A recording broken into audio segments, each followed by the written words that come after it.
Hey peeps, we are back. We are talking Love During Lockup, Season 2, Episode 7. Do me the honors and please subscribe, like, and share my videos. When you subscribe, like, and comment on my videos, all of that is free. It just helps generate more people to my channel. I truly would appreciate it if you would help me out by doing that.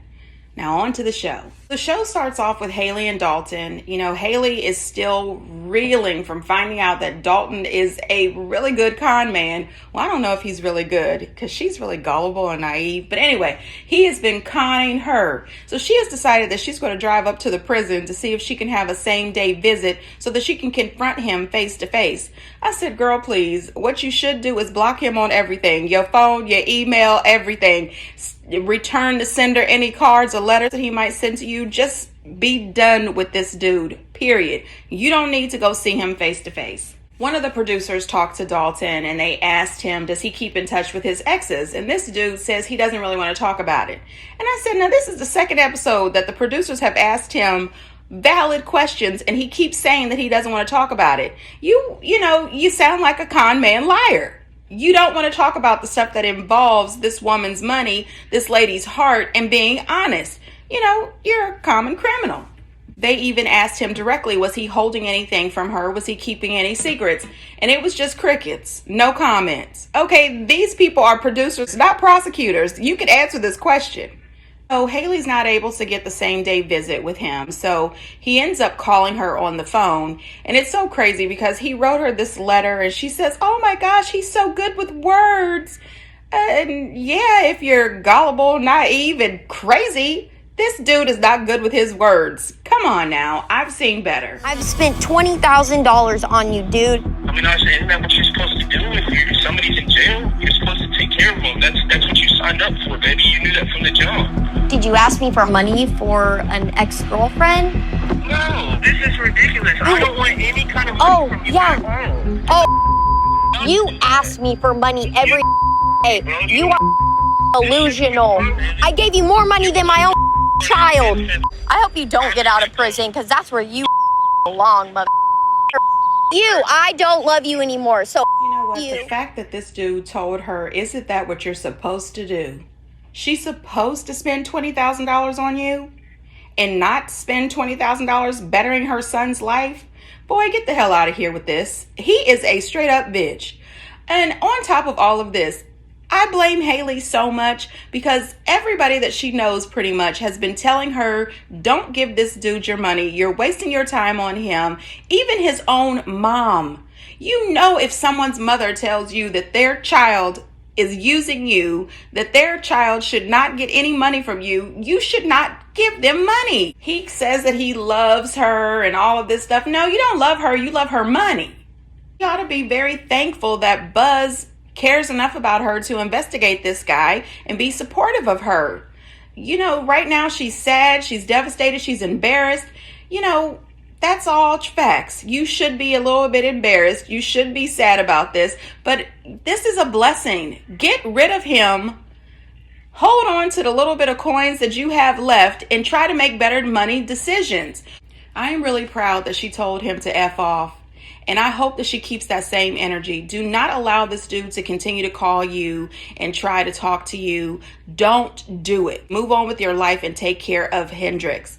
I look forward to seeing what happens in next week's episode. It's the season finale, but I am wishing the best for Haley and Hendrix, but mostly just Hendrix, and he deserves better than this. Gabby and Chris.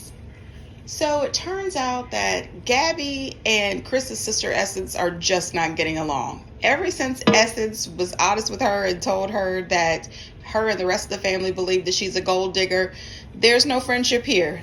But they decide to drive up to the prison.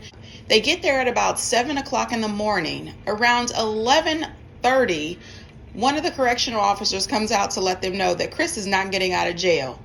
So that trip pretty much was a waste of time.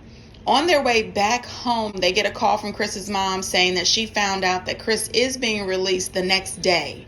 So they decide to stay there, get a hotel room, and pick him up the next day. Personally, I don't understand why they didn't do this planning beforehand.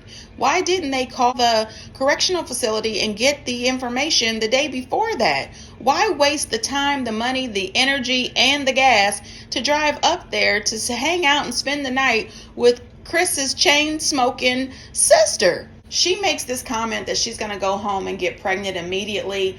And I said, girl, you are just irresponsible. Just completely irresponsible. This settlement money is going to run out before you know it. You don't know him that well. His family doesn't like you. What makes you think that you should rush right home and get pregnant by this guy? And did anybody else hear Gabby use the N-word when she was looking out the car and seeing all the people on the bus? Because I could have sworn I heard her use the N-word, and that is a no-go, ma'am. That is a hell no. Girl, watch your lips. I'm just saying they did all of that and he did not get out of jail. She should have listened to him when he told her, don't come up there. I don't know what's going to happen, but next week is the season finale, and I'm looking forward to finding out what is going down with the two of them. I personally think that they are not going to make it.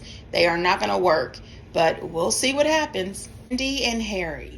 Andy's complete breakdown when she gets a call from Harry stating that he is in the lobby of the halfway house waiting for her and that he's been there for about an hour. So she went from miserable to absolutely over the moon. Well, when she gets in there, they do let her see him, but it's behind the glass. So once they leave the halfway house, they go back to the hotel. She's finally decided to be somewhat smart and pack up that U-Haul from that trap motel and go on back to Baltimore, because he's going to be in the halfway house for 2 to 3 months with no visitation and no passes to see anyone. The only passes he'll have would be to go to work. So she goes back to the hotel, and her daughter is devastated because she didn't get the opportunity to see Poppy Daddy, which blows my mind every time. Why do these women on Love After Lockup let these babies call these men daddy? They are prisoners that you have not even met. Today was the first day that you ever laid eyes on him in person,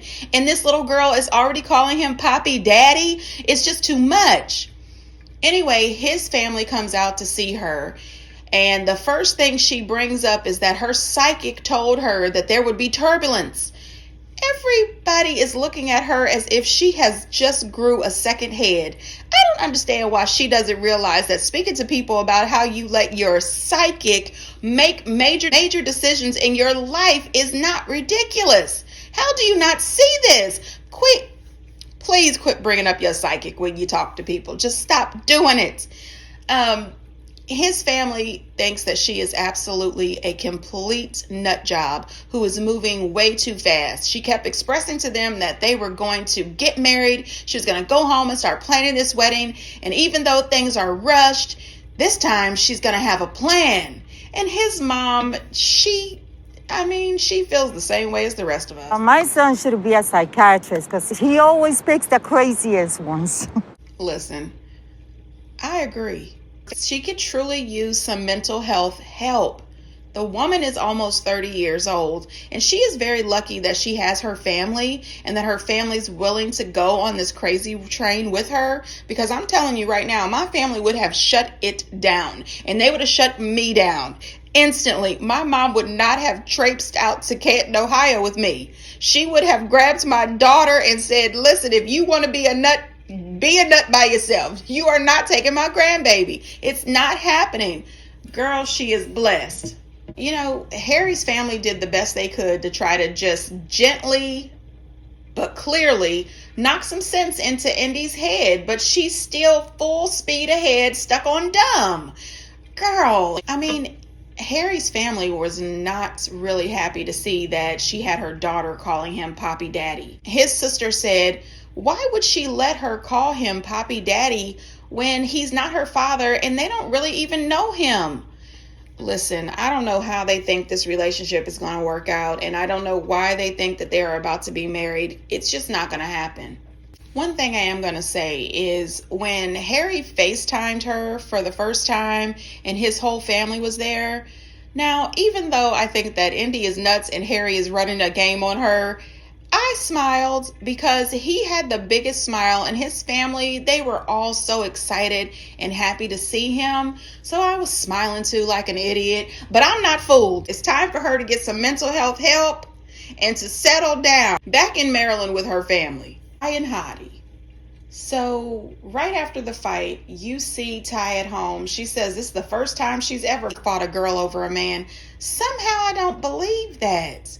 You know, she's laid across the bed like a high schooler, waiting for a video call with Hottie so that she could ask him about Boston. And I said, why do you need to ask? Why do you even care? You just tried to windmill somebody out in front of your place of employment with your hoo-haws hanging out. You looked ridiculous, ma'am. You are 37 years old with 3 children, and you are out in front of your place of employment trying to fake fight somebody in front of the public driving by.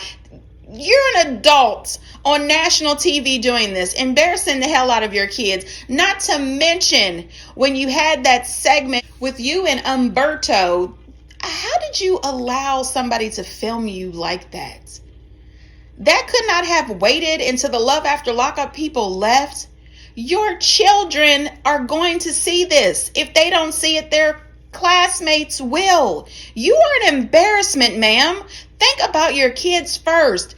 Then when Hottie did not show up for the video call, he calls her and gives her this whole song and dance about how she's the number one love of his life. It's all about her. And Boston is somebody that he dated in the past, but he's not sure why Boston is reaching out to her and she's his number one priority. And she sat there and sucked that up as if she was a 16-year-old high school junior. Not a 37-year-old mortician mom. Girl, cut the shit.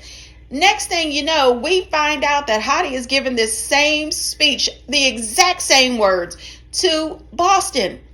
We all knew it. Why don't these two ladies know it? They are both grown women. It makes no sense. They decide that they're going to meet up and have a conversation. Ty brings her friend Tamika and Boston brings her friend Olivia. Ty comes in absolutely hot.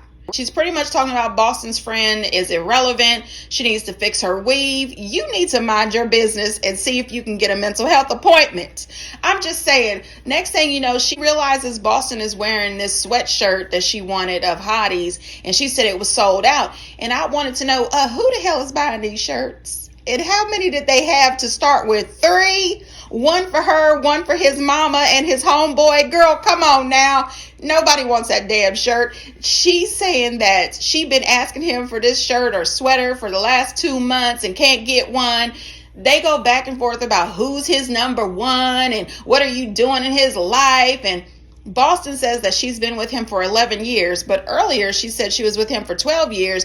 She says that they have lived together. I mean, this is ridiculous. It ends up with Ty trying to fight this woman again. I said, so here we go again.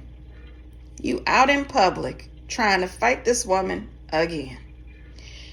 Boston already had, it looked like it was a bruise on the side of her face. Maybe one of those windmills actually connected last week. I have no idea, but you know what? You two ladies, grow the hell up and get a clue. There are too many men out here in the world to be fighting over a prisoner who's using the both of you. You're both idiots. Max and Tara. So this storyline with Max is really just looking so fake and phony that I just cannot deal with it. The WeTV producers clearly think that their watchers are ignorant and lack intelligence. We know that Tara did not want to be in a relationship with Max. When she broke it off and got out of jail, why didn't they just let Max go? Just throw him right off the show. This man is only on here trying to blow up his OnlyFans, sitting around here with this fake, I had a real date in person, but I broke off my real in-person date because Tara called me. Boy, bye. Okay, you and your tight pants. I'm tired of Max. Thank goodness next week is the season finale, and I hope that we never have to be bothered with Max, Elisa, and his friends. This whole fake story is ridiculous. Bye, Max. Anyway, you guys, get down in the comments and let me know what you think. Anyway, you guys, until next time, bye.